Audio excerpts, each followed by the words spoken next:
Let's get to what you guys really want to know about, Bitcoin price outlook, right? That's why he's got millions of followers. Don Jr. said the other day he believes Bitcoin's going to the moon. Eric said about 6 months ago in Abu Dhabi he believes Bitcoin eventually hits $1 million. Let's take it on a little bit of a smaller time frame. I want to make some headlines, guys. Let's think about 1 year from today when all of us are back on stage for Bitcoin 2026. And thinking about what we hope will happen by then, stablecoin bill will get passed, market structure bill will get passed, maybe if we're lucky Bitcoin Act bill will get passed, certainly the ETF adoption will have grown, certainly sovereign wealth adoption will have grown. So 1 year from today, and I want to get answers from all of you, finish this sentence. Bitcoin clears at least this price by 2026. The moon. Really, the moon? Moon. All right. I think it clears 170,000. That's my prediction. Don, what do you think about that, 170? I was going to say between 175 and 150, somewhere in there. Okay. Well over 200,000. Right. No, guys, I think Bitcoin's in the six figures, and if we do things right, it's going to 7. Got to put that out there. And of course, none of this is financial advice. Got to hold these guys' feet to the fire to get an answer. But then besides price, like just, nothing to do with price, just as this industry is changing, and you guys are like 100% full in this industry now, and you guys have been for a while, like what are your predictions for how this industry does change, whether it has to do with, Bitcoin adoption, crypto adoption in the US specifically or around the world? What are you guys seeing? I think you're going to have an industry that, if you look at the maturity of this conference, it's unlike any that I've been to before. This is the most mature conference that I think has been held in crypto.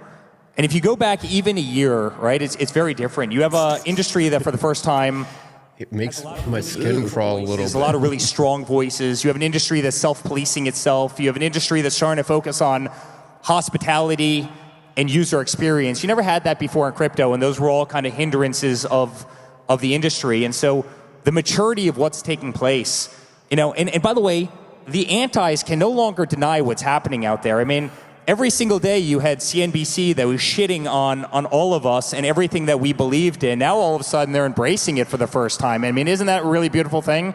You had Jim Cramer going out there and saying that Bitcoin was going to go to 0 before it was going to go to 200,000, and now all of a sudden... Inverse Cramer, baby. Inverse Cramer. Now all of a sudden they're kind of biting their tongues.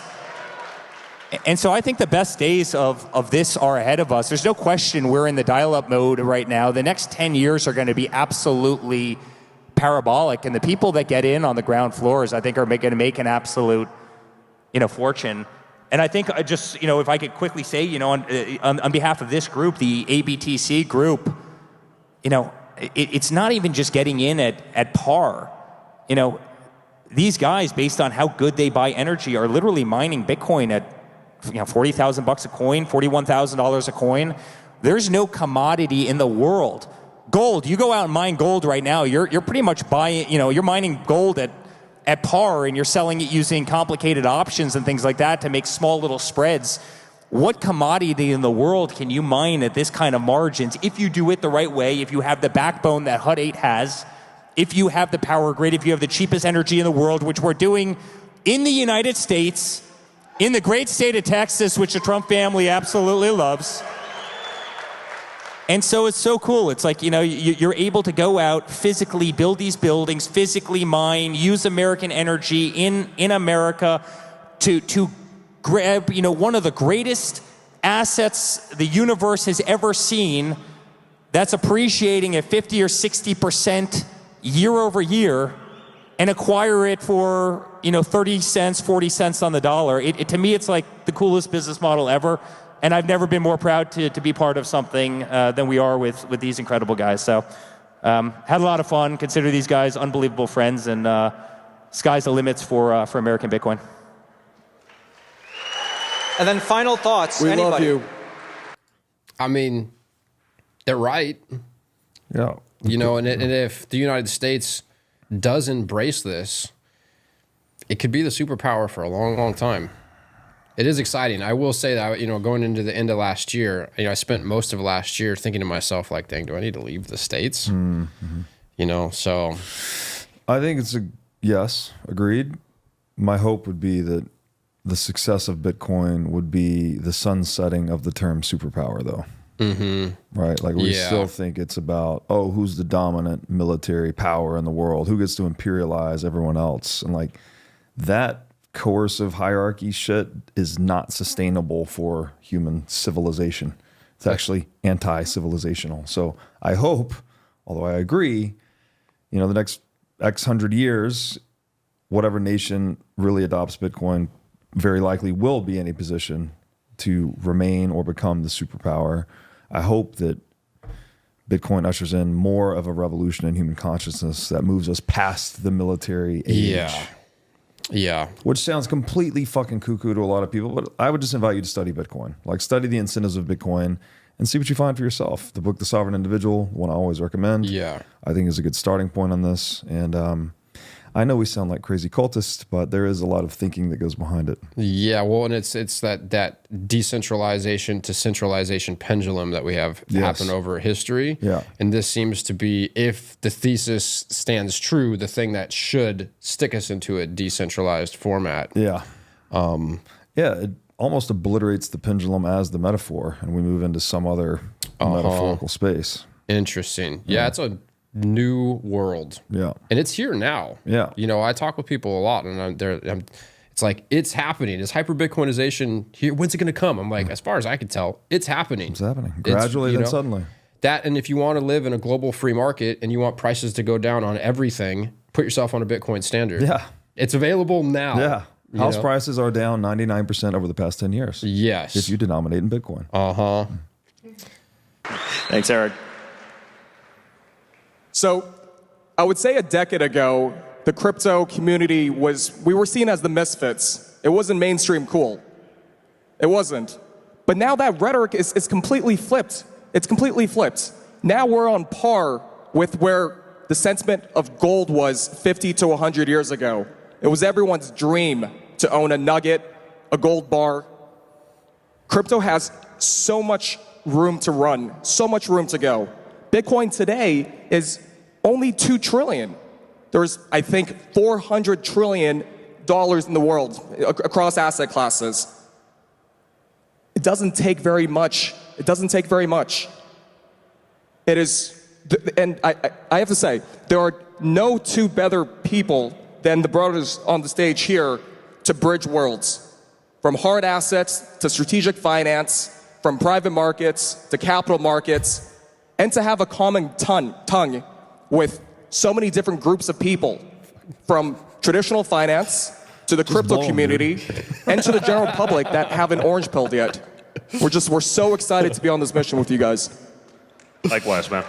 And we're excited to help, bring those people there. Like I said, relatively speaking, compared to the people in this room, we were late adapters, but we were pushed there out of necessity.